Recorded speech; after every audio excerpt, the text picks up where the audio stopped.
Hello hello সাক্ষী থেকো চন্দ্র সূর্য আসমান আর জো নীল গো আসমান আর জমি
হ্যালো না না না আমাদের স্বয়ং সবাই ডেকে এনে এবার আমায় অপমান করা এই অপমানে আমি কিছুতেই বরখাস্ত করব না। মন্ত্রী জং বাহাদুর এদেরকে আপনি যুদ্ধের স্বাদ মিঠিয়ে দিন। তবে করছি মহারাজ। হ্যাঁ তাই করো এসো, আর বলতে বলতে বলো দেখা যাক।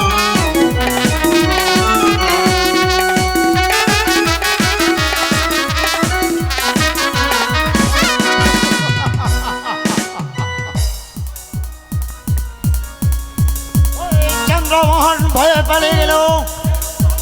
এই রূপমোহন কখনো ভয় করে না। তবে তাই ধরো। তবে তারা আসলে বাজাও, বাজাও, বাজাও।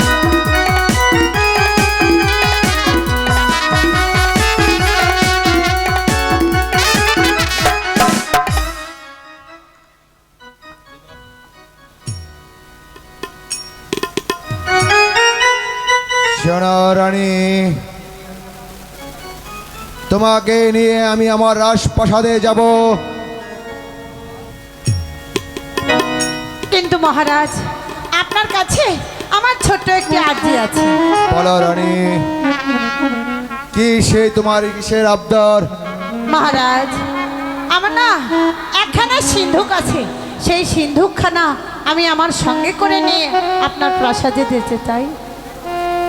কেন রানী, আমার রাজ্যে কি সিন্ধুকের অভাব আছে? অভাব হয়তো আপনার রাজ্যে নেই, তবে কথা হচ্ছে কি মহারাজ, ছোট থেকে ওই সিন্ধুকটাকে নিয়ে আমি খেলতে খেলতে বড় হয়েছি, তাই তো ওই সিন্ধুকটার প্রতি আমার বড্ড মায়া পড়ে গেছে মহারাজ। ঠিক আছে রানী, তাই হবে। তবে চলো রানী। ঠিক আছে মহারাজ, তাই চলুন। তবে চলুন মহারাজ।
বাহ, কি সুন্দর করে প্রাসাদটাকে সাজানো, দেখে যেন মনে হয় কোনো শিল্পীর রং তুলিতে আঁকানো হয়েছে। আমার খুব ভালো লাগছে। অমন করে কি দেখছ রানী? মহারাজ, আমার করে দেখছি আপনার এই প্রাসাদখানা, এত সুন্দর করে এই প্রাসাদখানা কে সাজিয়েছে মহারাজ? রানী রাজলক্ষ্মী নিজে হাতে এই প্রাসাদখানা সাজিয়েছে। রানী রাজলক্ষ্মী সাজিয়ে হ্যাঁ হ্যাঁ, সেই জন্যই তো বলছি কি সুন্দর করে সাজিয়েছে। আচ্ছা মহারাজ, আপনি এখানে বসুন তো, বসুন। আপনাকে দাঁড়িয়ে থাকতে দেখলে আমার ভালো লাগে না, বয়স হয়েছে তো নাকি? আচ্ছা মহারাজ, আপনি আমাকে পেয়ে কতটা সুখী?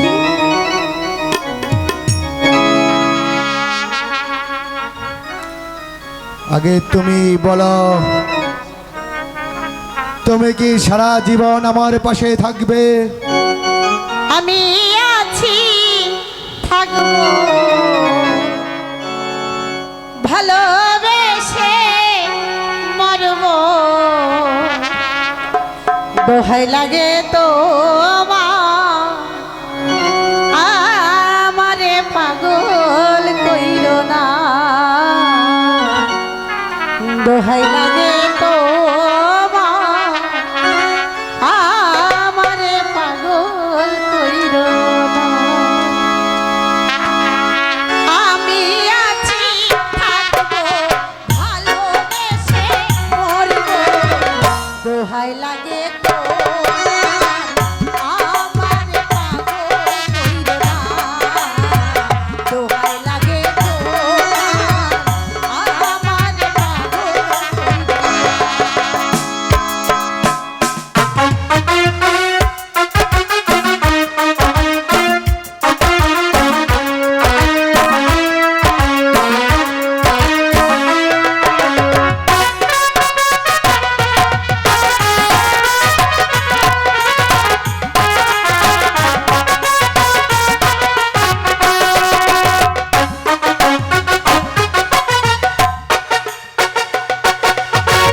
চলে ফুল রেখেছি তোমায় দেব বলে, কপালে টিপ দিয়েছি যাব সময় হলে,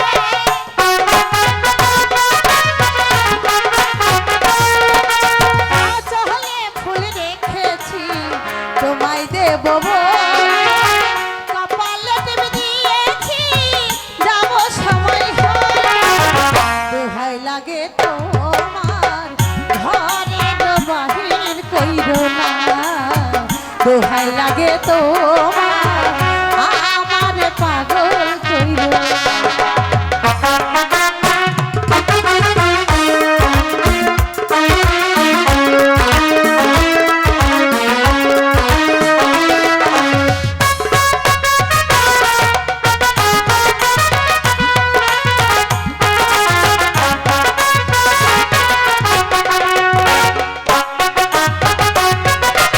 আগুনে হাত রেখেছি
দোহাই লাগে তোমার আমারে পাগল কইরো না দোহাই লাগে তোমার আমারে পাগল কইরো না আমি আছি থাকবো ভালো হবে সে দোহাই লাগে তোমার আমারে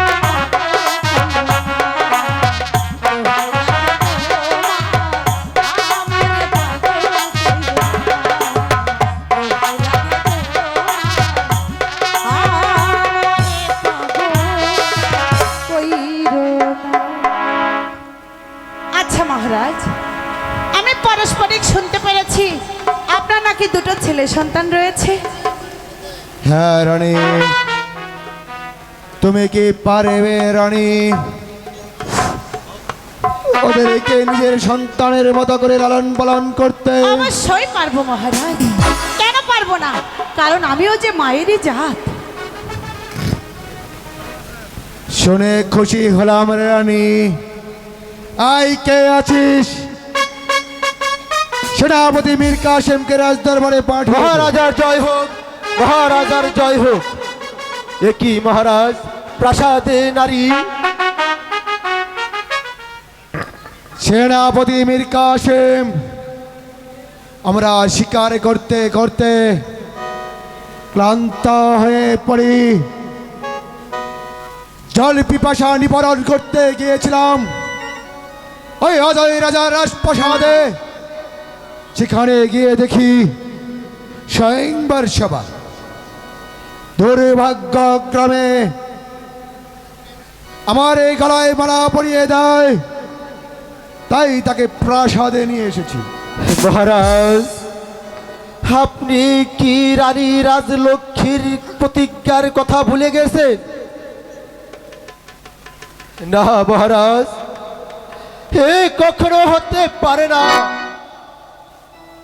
কেন হতে পারে না ভাই? ভাই, একদিন রানী রাজলক্ষ্মী বাই থেকে আমাকে এই সেনাপতির পদ বহন দান করেছিলেন। আজ আপনিও আমাকে বাই বলে ডাকলেন ছোট রানী। হ্যাঁ ভাই, তুমি ওদেরকে আমার কাছে নিয়ে এসে দাও, আমি তো ওদের মা হতে চাই। ওগো দেবী, আপনি কি পারবেন ওই আপনার দুলালকে মায়ের স্নেহে লালন পালন করতে? কেন পারবো না ভাই? মা হয়ে যখন এসেছি তখন মায়ের দায়িত্বটা যে আমাকে পালন করতেই হবে। তুমি শুধু আমায় এনে দাও, তারপরে তুমি দেখো আমি ওদের মা হতে পারি কিনা। যাও সেনাপতি মীর কাসেম, আপন দুলালকে প্রাসাদে নিয়ে এসো। যাচ্ছি ছোট রানী। আজ যেমনি করে আমাকে বাই ডেকে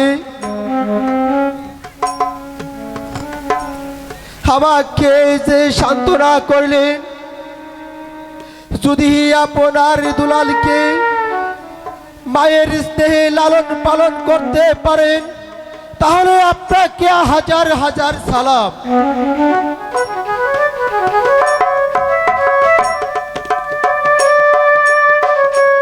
শোনো রানী, এবার আমরা বিশ্রাম করি গিয়ে। ঠিক আছে মহারাজ, তাই চলো।